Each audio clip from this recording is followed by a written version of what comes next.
Good afternoon everyone. দেখো আজকে আমি দুপুরের রান্নাটা করছি। এই দেখো চিংড়ি মাছগুলো বাজার থেকে এনেছিল, সেগুলোকে ভালো করে ভেজে নিচ্ছি। আর এই যে এখানে আর একটা কড়াইতে তেল গরম করতে দিয়েছি, সর্ষের তেল দিয়েছি, তাতে হচ্ছে সাদা জিরে আছে, শুকনো লঙ্কা আছে, আর হচ্ছে তেজপাতা দিয়েছি দুটো। তেলটা গরম হয়ে গেছে। আর একটা দেখো এইখানে হচ্ছে ওলকপি আর আলু আছে, আগে থেকে সেদ্ধ করে নিয়েছি, তাহলে একটু রান্নাটা তাড়াতাড়ি হয়ে যাবে।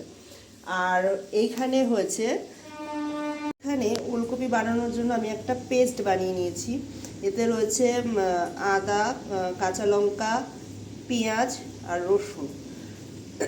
এই যে বন্ধুরা, সবার প্রথমে এই যে ওলকপিটা যে সেদ্ধ করে রাখা হয়েছে, এই ওলকপিটাকে এরকমভাবে ছেঁকে ছেঁকে আমি কড়াইতে দেবো। এই যে বন্ধুরা দেখতে পাচ্ছ, এখানে হচ্ছে ওলকপি আর আলুটা যে সেদ্ধ করা ছিল সেটা আমি ছেঁকে ভালো করে দিয়ে দিচ্ছি। আর এখানে হলুদ গুঁড়ো দেওয়া হচ্ছে। আর যেহেতু এটা নুন দিয়ে সেদ্ধ করা ছিল, ওই জন্য অল্প করে নুন আমি এতে অ্যাড করেছি, তোমরা তোমাদের পরিমাণ মতন দেবে।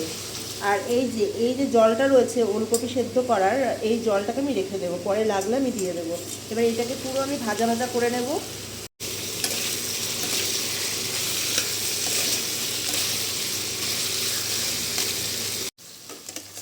এবার দেখো বন্ধুরা আমি কি করছি, এই যে ওলকপি আর আলুটাকে যে ভাজতে বসিয়ে দিলাম, দেখো এটা পুরোপুরি ভাজা হয়ে গেছে, এর মধ্যে থেকে অয়েলগুলোকে রিলিজ করছে। তার মানে এটা দেখে বুঝতে হবে যে এটা ভাজা একদম খুব ভালো মতন হয়ে গেছে। এবারে আমি যে পেস্টটা বানিয়েছিলাম, আদা, রসুন, পেঁয়াজ আর হচ্ছে কাঁচা লঙ্কার পেস্টটা আমি দিয়ে দিলাম। এই যে এর মধ্যে কিছু মশলা লেগেছিলো, তাই জন্য আমি জল দিয়ে ধুয়ে এই মশলাটাও আমি এর মধ্যে দিয়ে দিলাম। এতে অল্প আমি হচ্ছে জিরের গুঁড়ো অ্যাড করলাম, একটু গরম মশলা অ্যাড করলাম। এতে অল্প করে আমি একটুখানি হচ্ছে রেড চিলি পাউডার অ্যাড করছি।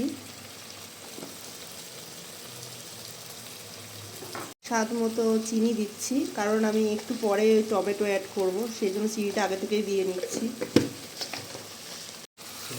এই যে বন্ধুরা, এই মিশ্রণটাকে ভালোভাবে মিশিয়ে দিলাম এটার সাথে, এইভাবে ভালো করে কষিয়ে নেব। তারপরে আমি টমেটোটা অ্যাড করব। ভালো মতো মিশে যাক। এবার অল্প করে আমি কিছু কিউব করে রাখা টমেটো অ্যাড করে দিচ্ছি।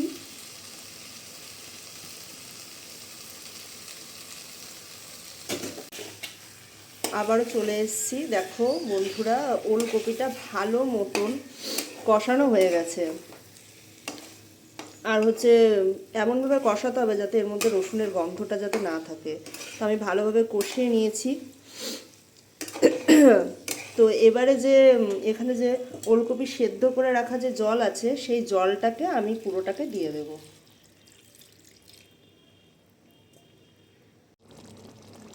এই ওলকপি সেদ্ধ জলটা দেওয়ার পর দেখো বন্ধুরা, এটা একদম পুরো শুকনো শুকনোই হবে। গ্রেভিটা দেখেছো মোটামুটি প্রায় হয়েই গেছে। আর এই যে ভেজে রাখা চিংড়ি মাছগুলো আমি এর ওপর দিয়ে ছড়িয়ে দেবো।